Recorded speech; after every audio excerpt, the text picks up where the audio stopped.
Today we're going to make vegetarian taco skillet supper. I'm actually going to make this for our dinner tonight, so maybe you can cook along, and I hope you enjoy this recipe. We're going to start with an onion and some garlic that we're going to mince up, and then we're going to saute that, and we're going to cook some brown rice and some green lentils, and we're going to cook that in some vegetable broth. If you have leftover rice that's already cooked, you could use that and then toss in a can of lentils.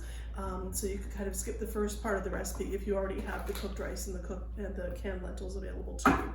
We're also going to add some spices. We're going to add some oregano, some paprika, some cayenne, and some chili powder. We're going to add some diced tomatoes, some jarred salsa, whatever heat level you like is what you can use, and some black beans, as well as grated zucchini. If you have a bell pepper in your fridge, you could use that too. We're going to add some shredded cheddar cheese and some frozen corn egglets. So we'll get this all ready and I'll see you at the stove. So what I have is a large skillet, and I've got it over medium-high heat.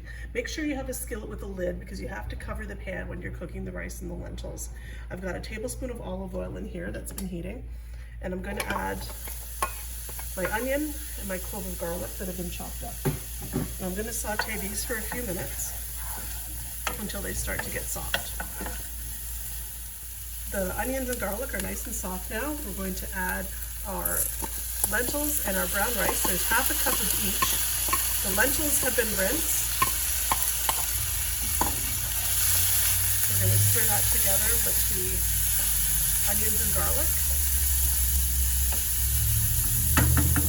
And we're going to season this with 2 teaspoons of chili powder, a teaspoon of paprika, a teaspoon of oregano, half a teaspoon of cumin, and just a 1/4 teaspoon of cayenne pepper.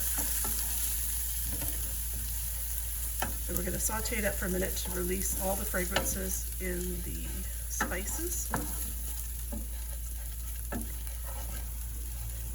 And then to that we're going to add 2½ cups of vegetable broth, low sodium if you have it. And we're going to stir all that together, and we're going to bring this mixture up to a boil. It won't take very long because it's pretty shallow and wide. And when this comes to a boil, I'm going to cover it, and we're going to let it simmer for 20 to 30 minutes, or until the lentils and rice are done. Okay, so the rice has been cooking for about 40 minutes now.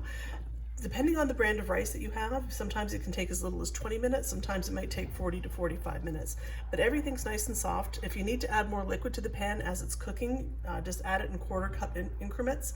If you notice that the pan is starting to get really dry, just add a little more. And what you want is for the lentils and the rice to be nice and soft and cooked the way you like them. Now it's all done, we can add the rest of the ingredients. We're going to add the salsa and the black beans. We're going to add a can of diced tomatoes, and we're going to add some frozen corn and some shredded zucchini. And we're going to add about 3/4 cup of shredded cheese. And we're going to season this with just a little bit of salt and pepper.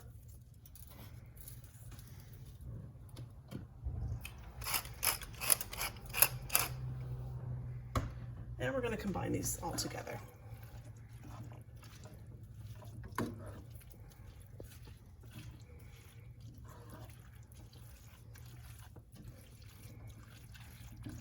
It doesn't seem like a lot when you start off with only a ½ cup each of the rice and the lentils, but once you add all the other ingredients, it really bulks out. And this is ample to feed 4 to 6 people. Okay, so now what we're going to do is that's all been mixed. I'm going to take the rest of the cheese that I have, and I'm just going to spread that over the top evenly. And I'm going to increase the heat to medium, and I'm going to put the lid back on, and I'm going to just let that sit for 5 or so minutes until everything's nice and bubbly and the cheese is all melted. Okay, so this has been simmering for another 5 to 10 minutes, and it's all bubbly, and the cheese is melted, and it's ready to serve. So I've dished this up and I've garnished it with a little bit of sour cream. You could also use plain Greek yogurt. You can garnish it with a lime wedge. If you have some fresh cilantro, you can put that over the top too. If you have any leftovers, you could roll them into whole wheat tortillas and make burritos or enchiladas. It's also a great filling for quesadillas. This recipe will be online at www.lauralenson.com, and I hope you enjoy it. See you next time. Bye-bye.